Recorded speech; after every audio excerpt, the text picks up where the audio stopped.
Waroma walianzisha dini gani? Waroma wao walikuwa wanaabudu dini zao za kale. Lakini wakalazimika kuingia kwenye dini ambayo wanaona kuingia kukusanya dini nyingine na kuziweka pamoja ili wale waliokuwa wanawapinga wawe pamoja, kwa sababu wanaabudu pamoja, wanakula pamoja. Kwa hiyo wao wakaamua kuchukua, kulikuwa na mtu anaitwa Yesu, wakamuingiza katika nini, katika mfumo wao. Lakini wao walikuwa wanamkataa hapo kwanza alipokuwa hai anazunguka ulimwenguni, kwa stories zinavyosema kwamba wao walipoona yule mtu anawasumbua wakampangia mipango wakamuue. Kwa stories zinavyosema vitabu vyao, kwa sababu vitabu tunasoma vimeletwa sio kwa sababu wewe ni mtu wa dini fulani. Inatakiwa usome hata maadui yako mikakati yake ili ujue. Lazima usome maandishi ambayo yanamuhusu yeye na mikakati yake, na utajua jinsi ya kumwingia. Bana Waingereza wanasema ukishindana naye ungana naye.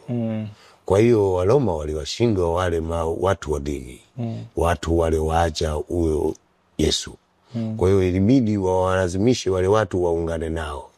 Kwa hiyo wakatengeneza kitu kinaitwa mkutano wa Nicea mwaka 325 nafikiri AD.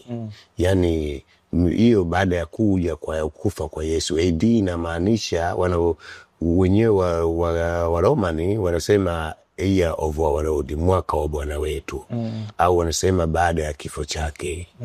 Miaka 14 baada ya kuondoka Bwana Jesus, Ukristo ukaanza kidogo kidogo.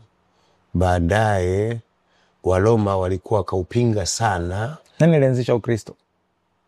Christianity. Christianity kwa ukweli Jesus siamini kama alikuwa Mkristo, kwa sababu Yesu hajawahi kuwa Kristo. Wewe unaamini au ni vitu ambavyo vimesoma? Vitu nimesoma. Ni katika kusoma kwangu inaonyesha kwamba Kristo, Yesu ndio Kristo. Lakini niliposoma ndani nikaona Kristo ni maandishi ya Kigiriki. Ukisema Kristo si maana yake mtayarishwa. Mtayarishwa wa kuwa mfalme, nabii au rais, kiongozi wa serikali ya mtaa. Wote unaojiandaa kuwa kiongozi wewe ni mpako wa mafuta. Yaani kwa mujibu wa Wagiriki wa kale Kristo ni mtayarishwa kuwa mtawala katika eneo lolote, iwe nyumbani, iwe kijijini, iwe taifa. Ngazi yoyote ya utawala mtu huyo ataitwa Kristo, kwa sababu ameandaliwa kuwa mfalme au kiongozi.